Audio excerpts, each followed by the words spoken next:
nagiging selective kayo, Secretary. Madam Chair. One more question. Hindi ba ito na nagagamit sa politika ninyo? My politics. Yeah. Senator, I'm not. One question for the record. Are you running for the Senate? Senator, I'm not running for the Senate. In fact, in fact, I even wrote all the public polling firms to remove me from the list. And then, I communicated that so many times. Okay, so don't be selective. Alam ng publiko yan. Madam Chair, ako po'y kadalasan na tumutulong po sa ating mga mahirap nating kababayan. Nagbibigay po ako ng aking counterpart mismo dito, no? Personal ko ito. Hindi po ito mula sa DSWD, yung mga grocery packs, akin po yan, pagkain, pinapamerienda ko sila, pananghalian, vitamins, mga face mask. At gusto ko talagang tulungan sila yung mga naging biktima ng sunog, lindol, putok ng bulkan, buhawi, at iba pang disaster. At Madam Chair, napag-alaman ko lang po na pinagbabawalan po ng DSWD na banggitin po ang aking pangalan. May tanong lang po ako dito sa ating Regional Director to Maria Angela Gupalan. Go ka pala, ma'am. Go ka rin pala. Ating field office. May tanong lang po ako sa inyo. Unang-una, totoo ba ito na bawal po banggitin ang aking pangalan? Pero sa ibang politiko, hindi po bawal? Senator, you're under oath po, You're under oath. Yes po. Akin po as Regional Director, wala naman pong explicit na instruction na pagbawalan. Pero po sa akin, dahil po kami po ay nagbibigay po ng ating programa, I think it's best not to mention. Otherwise, baka po kasi kami Ma'am, specific po. Pagsabihan. Specific po ang pagbabawal ng pangalan ko. Bawal banggitin ang pangalan. Sa totoo lang po, hindi nyo na kailangan banggitin ang pangalan ko. Pero sana naman, maging pantay naman kayo. Kung yung ibang pangalan pwedeng banggitin, bakit pangalan ko lang hindi pwedeng banggitin? Senator, wala po kung naalala na may explicit instruction na parang yung sa inyo lang pong pangalan. Sigurado po kayo? How about sa Alaminos? Wala kayong inutusan sa Alaminos? Empleyado nyo po sa DSWD sa Alaminos. Wala kayong inutusan doon? Hindi kayo nag-conduct ng briefing na bawal banggitin yung pangalan ko? Ma'am, hindi nyo kailangan banggitin yung pangalan ko. Hindi ko po kailangan. Hindi ko po kailangan yan. Sabihin nyo lang po sa kanila, tulong po ito mula sa gobyerno. Tulong po ito sa mga mahirap. Huwag lang po tayong maging selective, ma'am. Huwag nyo po haluan ng politika. Sa totoo lang po, ito pa ang pangalawa. Bakit bawal akong pumunta? Bakit yung ibang politiko hindi bawal pumunta? Ay, tanong ko lang, bakit bawal ako pumunta? Bakit si Senator Amy, our chairperson, pwedeng pumunta? Pakisagot, you're under oath.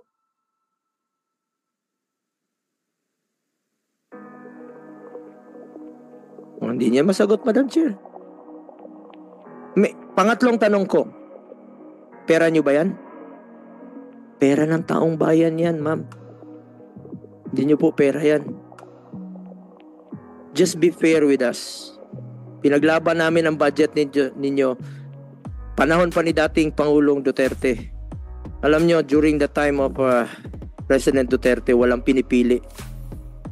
Ang nagdala noon, si Secretary Rolly Bautista, isang dating sundalo.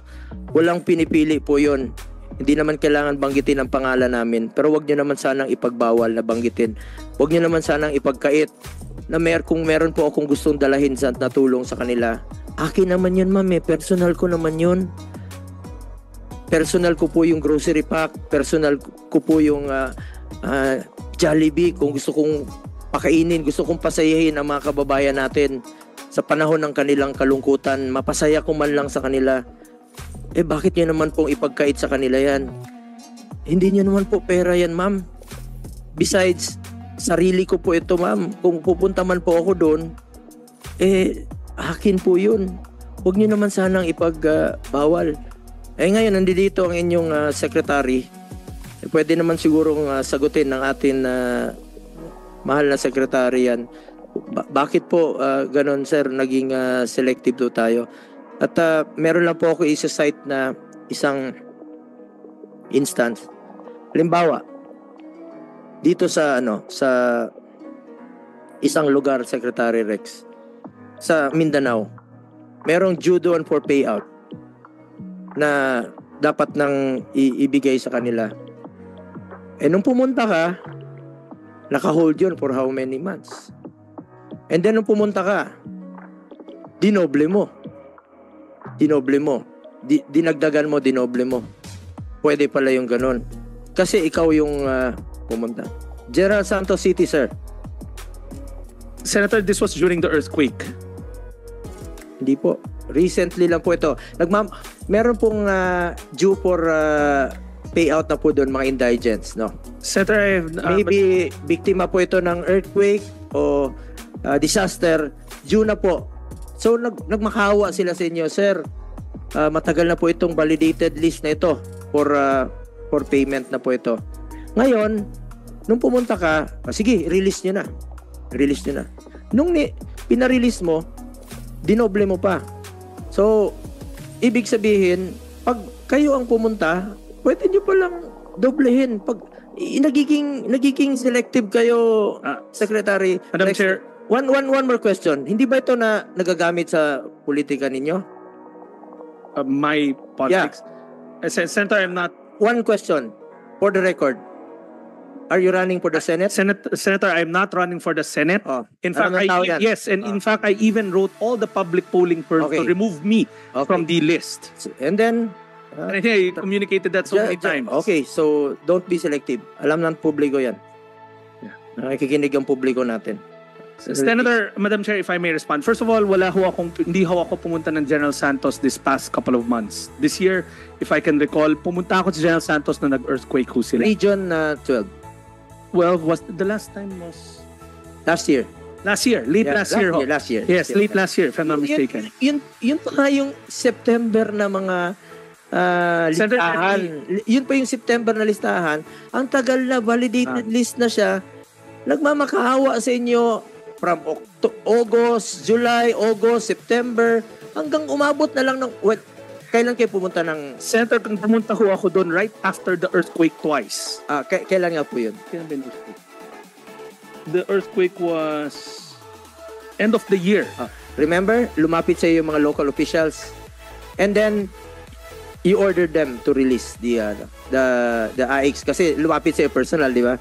Senator, so, kailangan bang lumapit sa iyo personal? No, Senator, let me just qualify ho.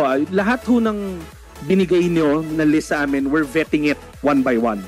And we've already given you assurance that we will release it, all the list that you gave us. Senator Rex, Secretary, I don't have any intention of running for Senate. Kapatid mo yung kasama ko rito. Secretary Rex Gatchalian, you check your record. Senator, let me... General Santos City, meron silang validated list. Napakatagal na nilang nag-antay. Ilang buwan silang nag-antay doon. Pagdating mo doon, okay, release. Doblehin mo. So, ibig sabihin, Senator, Madam Chair, if I may just clarify ano ho yung nirelease ko. Ang nirelease ko doon, emergency cash transfer. That's why the amount is bigger. Hindi ho ako nag-release ng AX. In fact, the mayors came to me, we met there with the governor, emergency cash transfer ho yung doble na sinasabi niyo. Hindi ho ako nag-release ng AX, it's emergency cash transfer. Kaya nga ang punto ko doon, sir, ilang months na yung nagmamakaawa yung mga beneficiaries. So, bakit nyo pahirapan? 3,000, 4 na buwan, 5 buwan, nagmamakaawa. Hindi nyo naman pera yung sir. Pera ng taong bayan yan. AX mo yan. Madam Chair, if I may clarify again. First of all, Madam Chair, I'll have Director Wenz explain the details of what we've done with the list. Pero a while ago, may inamin ho ako na nagkaroon kami ng problema sa sarili naming financial management office. That's why we were having cash shortfalls in some of our regions. NCR, And we have addressed that. Aminado ho kami, there were delays to the commitment to the senator, but we have all intentions of paying those lists that have been vetted and clarified, that have been checked already. But ako, I put my admission that na-delay yung iba because of what I admitted a while ago. We found out that meron kaming late submission sa DBM ng aming cash requirements. But we assure you that in the second quarter, we will clean that list. Sir, 4 months, 5 months nag-antay yung beneficiaries. 3,000 yung matatanggap nila, pero nag-antay sila ng 5 buwan. Kailangan pa ba nilang antayin na maglindol sa lugar nila bago nyo i-release? Sen, O hindi... kailangan pa ba nilang pumunta ka doon bago nila i-release? Alam mo, to Director Marie Angela Gopalan, alam nyo ma'am, sa panahon ni dating Pangulong Duterte, walang pinipiling pagtulong noon, no? Kung kailangan ng social amelioration program, pinapahanap niya, kinokontak niya ang LGUs, dapat walang duplication, walang iiyak na walang mabibigyan. Walang pilian, walang halong politika yan. Lalong-lalo na po sa panahon ng pandemya. Makakatanggap ng ayuda. Walang politika noon. Alam ni Senator Amy yan. Dahil siya po ang chairperson ng social justice nung panahon yon. At ma'am, kahit na si Ma'am Amy, meron po siyang kanyang sariling initiatives or amendments. Kung ano po yung kanyang gustong ito patulungan at ng mga lugar panahon ni Pangulong Duterte, walang bawal kay Senator Marcos. Lahat po'y pantay-pantay. Walang bawal kay Senator Joel Villanueva. Walang bawal kay Senator Angara. Walang bawal kahit kay Senator Hontiveros noong panahon yon. Binibigay po sa kanila dahil tulong po ito sa mga mahirap nating kababayan. Alam po yan ni Senator Amy. Even during the last few months ng administration ni Pangulong Duterte, lahat ng ni-request ni Senator Amy Marcos ni-release po ng administrasyon ni Pangulong Duterte. Bakit ngayon pinipili? Kasi tulong yun sa mga mahirap. Secrex, wag niyong gamitin tong opisina niyo sa politika kung may plano ka pa sa politika. Madam Chair, categorically, I am not using the office for my politics, and I categorically state that I am not running for any position this coming election. That's for the record. Kailang election? This election, I'm not running for any public office this coming 2025. election. Yes. But I'm not running for this coming election. It's a first time in 18 years. How about 2028? In 18 years. Madam Chair, I'll just direct you to Director Wenz so that he can put on the record the payout list. Senator Bongo, Madam Chair po, as of the moment po, as per discussion po during the April 2 meeting po with you, with your staff po, we already provided the live file so that the office po ni Senator Bongo can access po even po dun sa updates ng payout at saka yung mga scheduled payout for the second quarter. Kasi we discussed already na we committed to do the payouts as most of the listahan within the second quarter. But from the April 2 meeting po natin, and eventually after this date, we were able to settle na po almost 22 payouts for the record po, comprising po the 12.7% increase. And we still have to discuss po with your team po to discuss some of the listahan pa na kailangan po nating i-troubleshoot kasi may mga mismatch pa po doon, Secretary and then Madam Chair po. Ni Secretary Rex Gatchalian, you were mayor then, Secretary Rex. Nung panahon mo as mayor ng Valenzuela, hindi naging selective ang DSWD sa panahon yon. Kung anong kailangan mong tulong sa iyong bayan, sa iyong syudad sa Valenzuela, what is due sa inyo, binibigay talaga. Walang, hindi katulad ngayon. August, Abril na ngayon, magmamakaawa yung Pilipino sa tulong na 3,000. AX nga yan, di ba? Assistance in Crisis at Situation. Pera nyo ba yan? Kayo ma'am, Yusek, pera nyo ba yan? Secretary, Yusek, pera nyo yan? Madam Chair, we don't treat it as our money. We know it's people's money. That's why we're pinapatagal. Mr. Chair, Madam Chair, if you can recall in the August yung Because of politics. Because of politics. Hindi naman ako kalaban ninyo ah. Huwag niyo damay yung mga mahirap. Alam ni Senator Amy yan. Panahon ni Senator Amy, siya yung chairperson. Lahat ng ni-request ni Senator Amy Marcos during the time of President Duterte, pinagbigyan, binigay. Lahat. Walang delays. Ni isang araw, walang delay. Anong sinabi ni Senator Amy noon, even during the last few months of his President Duterte's administration? Binigay. Check your records. You may check your records.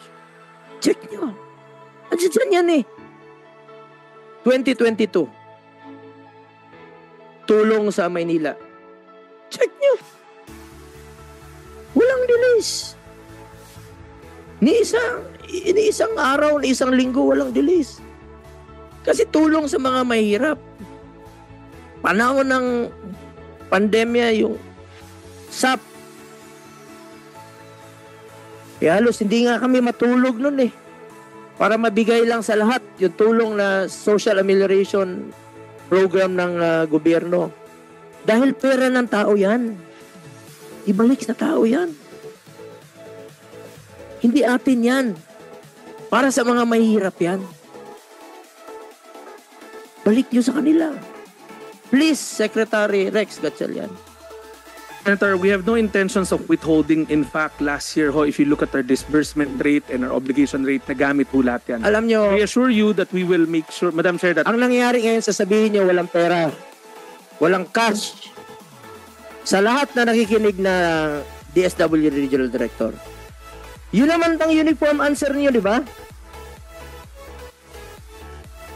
Walang cash. Hindi pa na-release. Pero pag paborito ninyo, ang politiko, uy, may cash na bukas. Pag sunog, ay sorry sir, walang cash.